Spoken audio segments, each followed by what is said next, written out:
Good morning, everyone. My name is Alexandria Adams. I'm a reporter for News 4 Nashville and a local to Franklin, Tennessee. I'm so honored to be your mistress of ceremonies for Hash Browns for Hope for the third year in a row. We're doing things virtually here on Facebook and Instagram. Make sure that you share this with your friends and family. There's an online auction going on right now, so don't miss out. You've got until noon today to make your bids. This will help women and their families going through tough times. That's what the Hope Station is all about. This morning, you will hear from the executive director, working moms who know firsthand how important this organization is, and our keynote speaker, Vicki Yates, a veteran journalist and a single mom herself. But let's kick things off with a word of prayer with head pastor of All Souls Church of Nashville, Reverend Kirk Atkinson. Hello, friends of Hope Station. My name's Kirk Atkinson. I'm the pastor of All Souls Church of Nashville. And we are supporters of Hope Station, and we love the mission. We want you to support Hope Station today, and I think one of the best ways for us to enter into this time together is in prayer. So let me offer a prayer for us.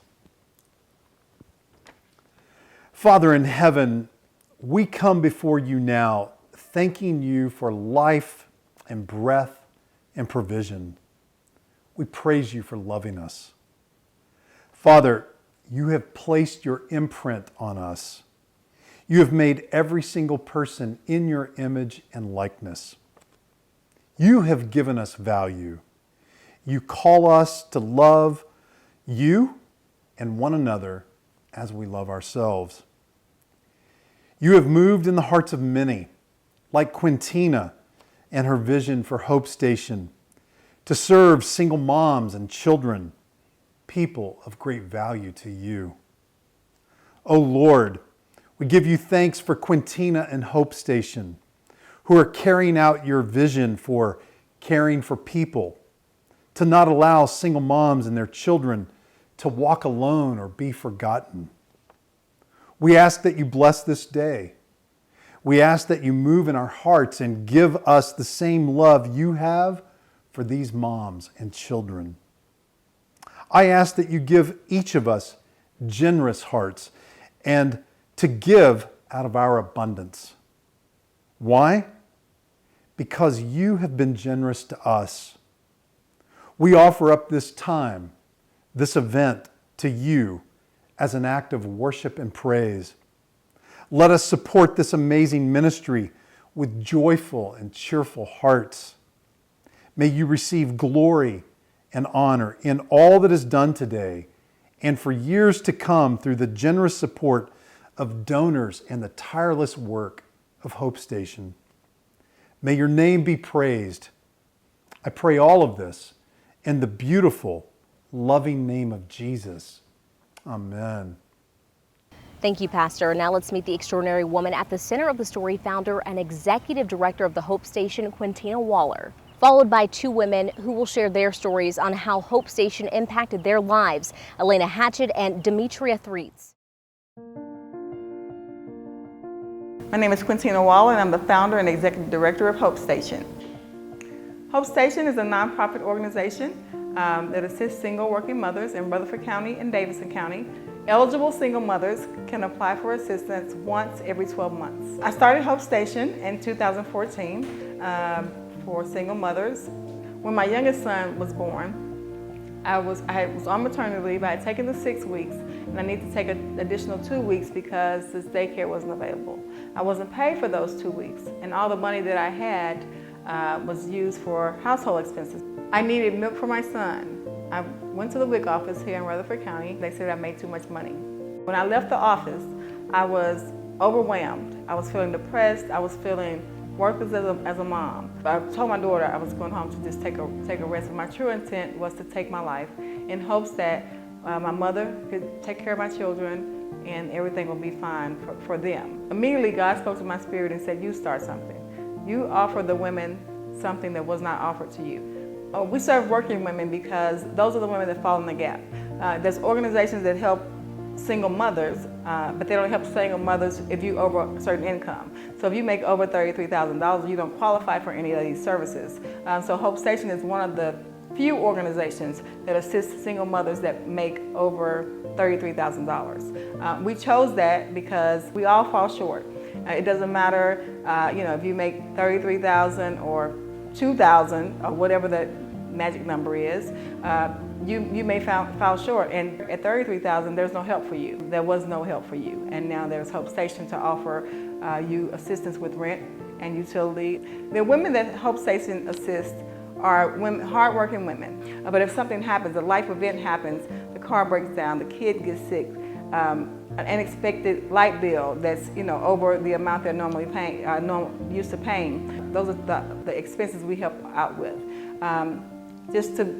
On a normal basis, they can make it. But if life happens, they don't have nowhere to turn but to Hope Station. Hello everyone. I just wanted to give a quick thanks to Hope Station and just expressing my gratitude for my family and myself. We appreciate your help. We appreciate your assistance in a time of need. I would also like to express the fact that I'm even more thankful because there are not a lot of resources or any that I know of that are available to assist people who are working mothers like myself that may be over the income limits for everything or any type of assistance that you may need. But, we need help just as much as anybody else in that time of need. We all suffer trials and tribulations and things that may come our way that are unexpected. And Hope Station was a godsend and definitely heaven sent for me and my family in our time of need. And we just want to say thank you. And I'm willing to, spread the word and let everyone out here know what type of resource that you are and that you are there available, for help. And like I said, I appreciate you and thank you so much.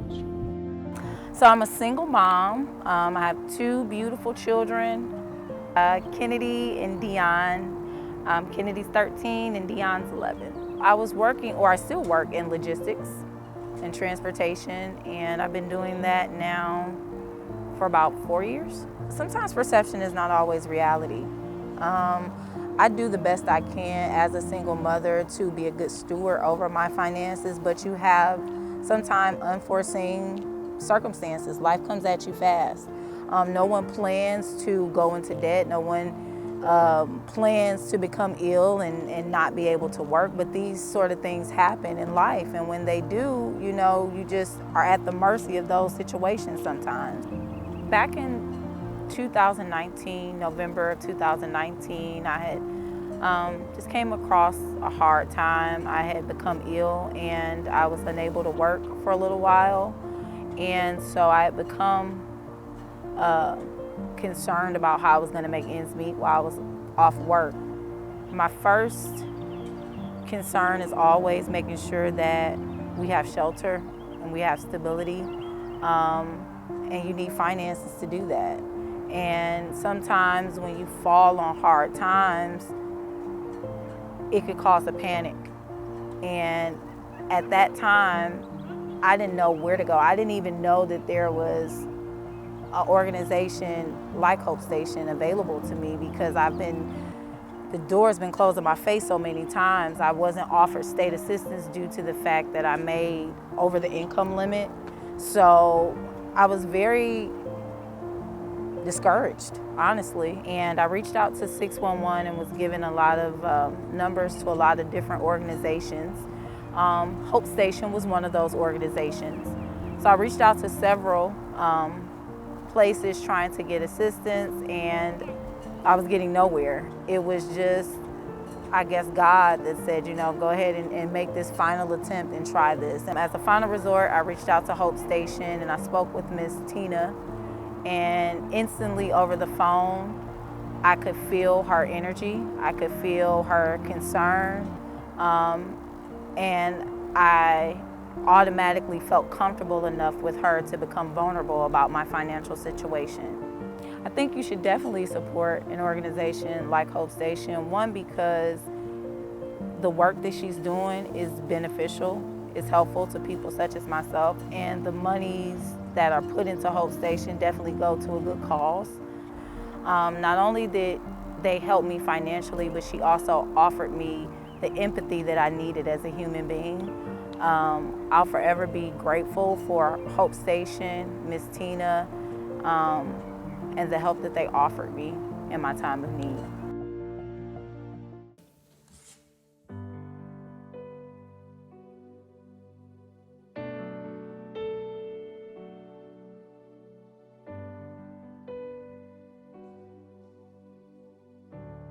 Spirit of living God, Spirit of living God, we only wanna hear your voice.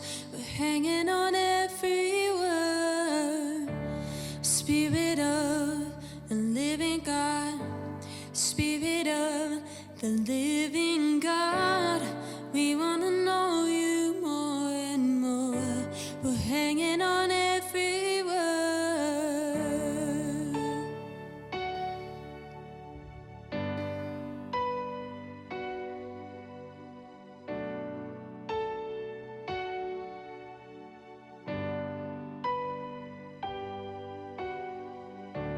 Spirit of the living God, Spirit of the living God, we're leaning into all you are.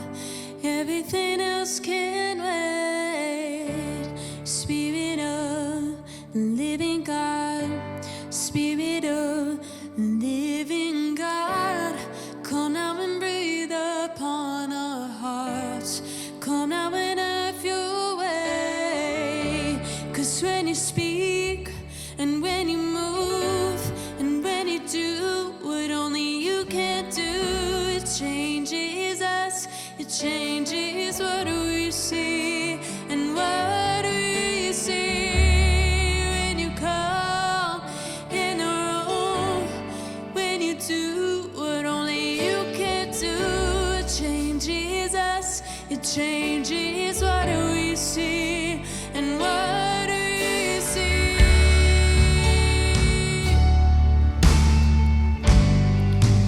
you're changing everything, God, yeah.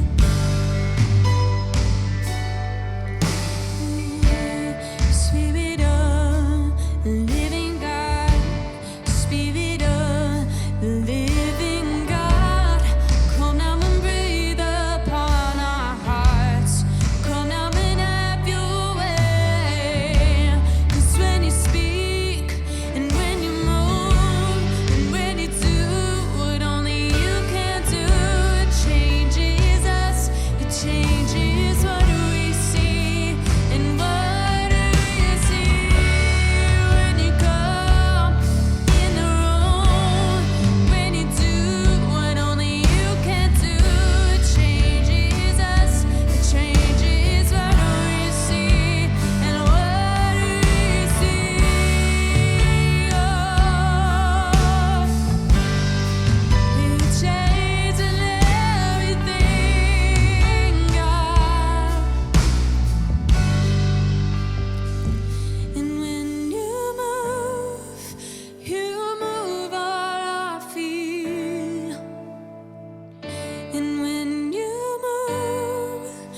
Hi everyone, it's Rory Johnston at News Channel 5. Thank you, Hope Station, for asking me to do this introduction, and thank you for the work that you are doing to lift up and help and empower women and families in our community. It means so much, and I wish you the best of luck. So how do I introduce your speaker today? Well, she has been my co-anchor and my friend for the last 15 years here at News Channel 5. She actually just celebrated 30 years here. She is a part of our community, a beloved face, a trusted person, and I'll tell you, the person you see on the anchor desk is the same lovely, elegant, classy Vicki Yates that you will meet in person. She came here 30 years ago, a single mom of 3, raised those 3 beautiful children. They are amazing young adults now and also my friends. So she knows what it's like to struggle, and she knows what it's like to make it and succeed.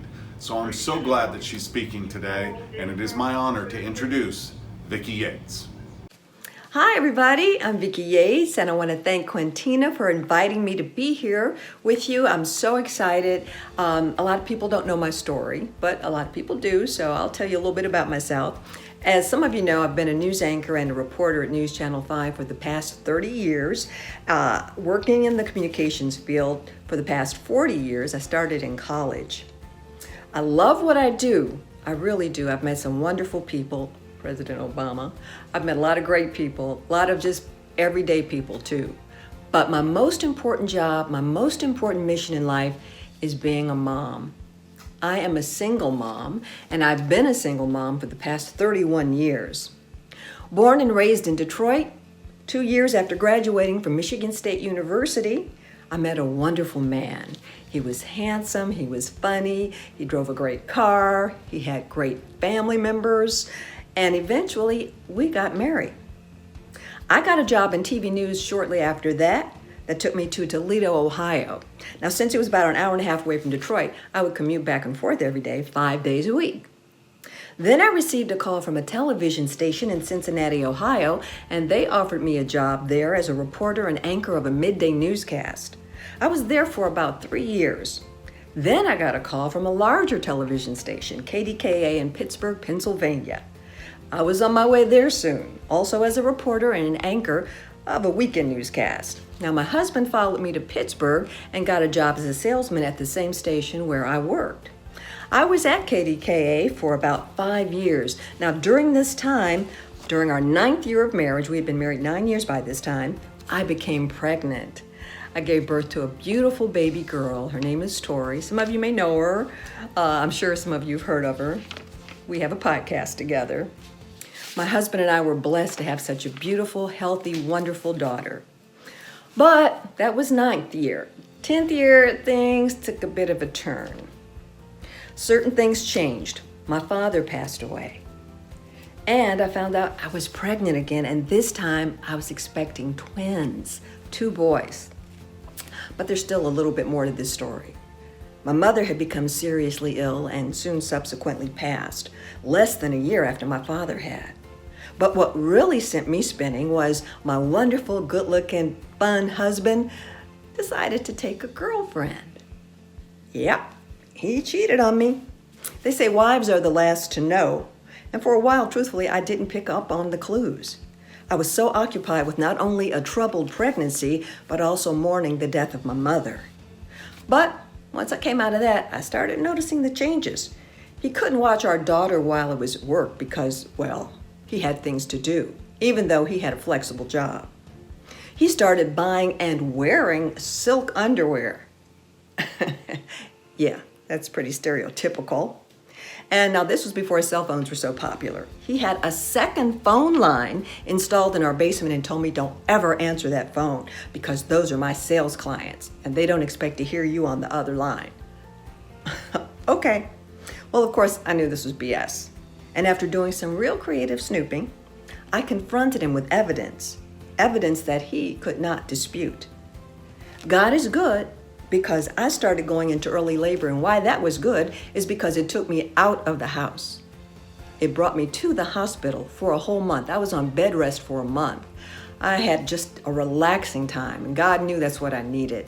The only thing I didn't need, though, was when he would bring my daughter in to see me, and he was looking like he stepped off the cover of GQ, and she was looking like she stepped off the cover of Ragamuffin.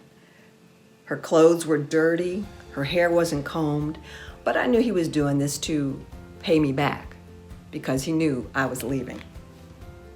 To make a long story short, though, I gave birth to my 2 healthy sons, Alex and Max, one who had to stay in the hospital, Max, because he needed to gain weight.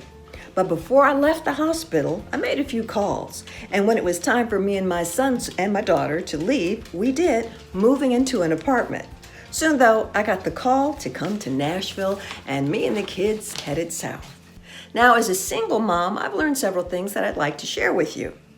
Not every single mom is on her own. Some fortunate ones even have a co-parent, maybe your child's father or one of your relatives who's made the commitment to help you raise your kids. And if you do, that's fantastic. Go for it.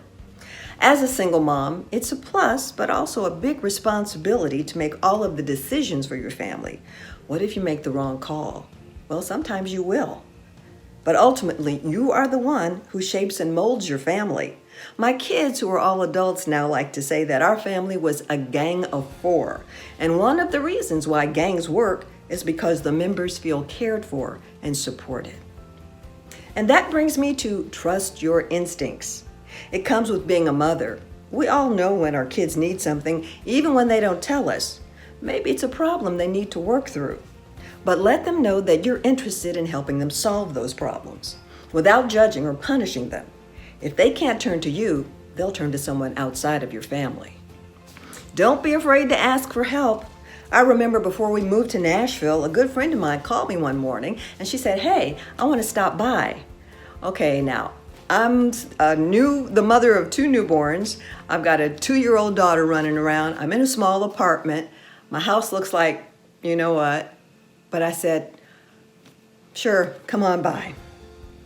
20 minutes later, she and her teenage daughter pull up, come to the door, and when I open it, she told me, "We're here to take the kids for the day. We'll put the infant seats in our car and entertain them, and you just do whatever you want. We'll bring them back before it gets dark." I was stunned. I was stunned and overwhelmed, and I cried. But she knew I was overwhelmed, and I didn't have any help. And since I trusted her like family, I let her do it. I thanked her profusely. But this is what I'm telling you. If you need help, ask for it. I didn't ask for it. She knew. But not everybody understands that. If you know you need help, there's no shame in asking for it. Give your kids a person to look up to. It doesn't matter what your career is. We all struggle one way or another. Your children should know that you have expectations for them. I think we all want our kids to do better than what we've done. And this is very important, by all means, have fun with your kids. When my 3 were little, every Friday after I got off work, we would have what we call pajama picnic night. I would stop at McDonald's and get 3 Happy Meals. And when I got home, they'd already have their pajamas on, and I would spread a blanket on the floor in front of the TV, and we would watch Full House and Family Matters on the floor together. So other than the Happy Meals, it didn't cost anything. But if you can't afford that, or if that's a problem, that's not a problem. All you have to do is say, "Hey, let's make some cookies or popcorn or pizza." It's just about being together. I have just a few more suggestions. Don't forget, this is so important, to have me time. You have to take care of yourself before you can really be a supportive parent. It's not about ignoring your children, but let's face it, as the saying goes, if mama ain't happy, ain't nobody happy. So maybe that means getting up an hour earlier than everybody else just to center yourself or meditate. I'm a big fan of meditation. I even have that Calm app on my phone. And by the way, it's free. Or again, maybe ask a friend or a relative to watch your kids while you get your hair or your nails done. Do something that's just for you. Let's touch on this. Dating as a single mom. Yikes, yeah. To be honest, I didn't date for years because, for one, I didn't want a man telling me what to do with my kids, how to raise them. That was not going to happen. And although their dad still lived in Pittsburgh, he was still their dad. I decided to date once my kids were old enough to understand that I was dating, in case they had any questions. But if you're interested in having a relationship, hey, go for it. But be careful, and whatever you do, don't let your love interest make decisions for your kids. The kids will more than likely resent it, and if he or she, no judgment, wants to play the role of parent, make sure you know what their true intentions are. Also, recognize that you have got to vet your children's friends. Now, if you notice that some of them encourage your children to do things that you know could lead to trouble, it's up to you to check them. You're constantly going to know what's going on with your kids. You have to, and who they're doing it with. If it's at all possible, and this was really hard, but it's true, try not to talk badly about their dad. As the saying goes, resentment is like taking poison and waiting for the other person to die. To be honest, I know that I've said some things I shouldn't have said to my children about their dad. But I'm very aware of it now, and since they're all adults, one of my sons even has a wife and daughter of his own, I know they're more than capable of determining who their father is without my commentary. By the way, their dad and I get along these days. So if you can, allow your child to discover who their father really is. If they have questions, encourage them to ask you about it, but keep your spin off of it if you can. Now, I'll just wrap it up by saying the best thing you can do as a single mother is let your kids know how much you love them. That you may not be perfect, but that you're there for them through the tough times and the fun times, and that no matter what happens, you've got their back. Do that, and as the years go by, they'll have your back. As one of my favorite songs, Dear Mama by Tupac says, you are appreciated. Thank you so much for having me here. If I were there, I'd be able to answer questions, and I can't since I'm not. But if you have any questions you'd like to ask me, please contact me through my Facebook page at Vicki Yates NC5. Thanks so much, and I hope to see you soon. 2020, wow. It seems like 2020 has dealt each of us a bad hand. Nashville in particular has been hit hard. On March 3rd, we were devastated by a tornado that ripped through the city, hitting some of our most underserved areas hard. Some moms who were already struggling to make ends meet were left to literally pick up the pieces after the storm. Many had to relocate their homes, their jobs, and in some cases both. In a place where affordable housing is already hard to find because of the high demand in the IT city, now moms were left to figure out their next steps. Not only 2 weeks later, we were struck with the pandemic that turned not only Nashville, but the world upside down. The women that were hit by the tornado were now dealing with more uncertainties of life. They were out of work, the children were out of school, and there was nowhere to turn. No money meant there was no food to feed the children, who were now home 24 hours a day. It meant struggling to pay rent and no way to express their frustrations with the state of the world. Churches were closed and family and friends were off limits at this point, and it was only March. The stress levels were through the roof for most of the world at this point.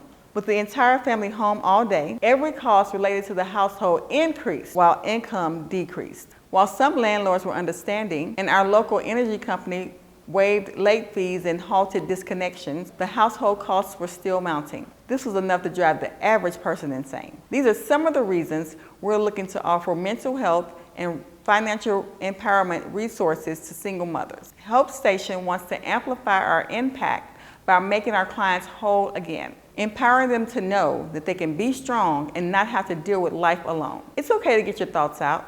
We want to be the avenue for that outlet. To add fuel to the already ignited fire, just when we thought we could breathe a little, in May, we were faced with protests due to racial unrest in our communities. The first half of 2020 had done a number on us, but we know that God is in control of all situations, no matter how bad things seem.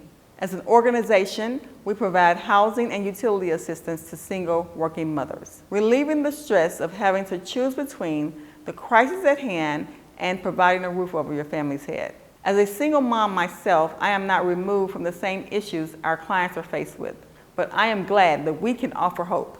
We want our clients to know, we want you to know that there is still hope. We have not pressed pause on our purpose. We have not halted hope. We are still here to give. We want to offer more. The question you may have is, how can I help?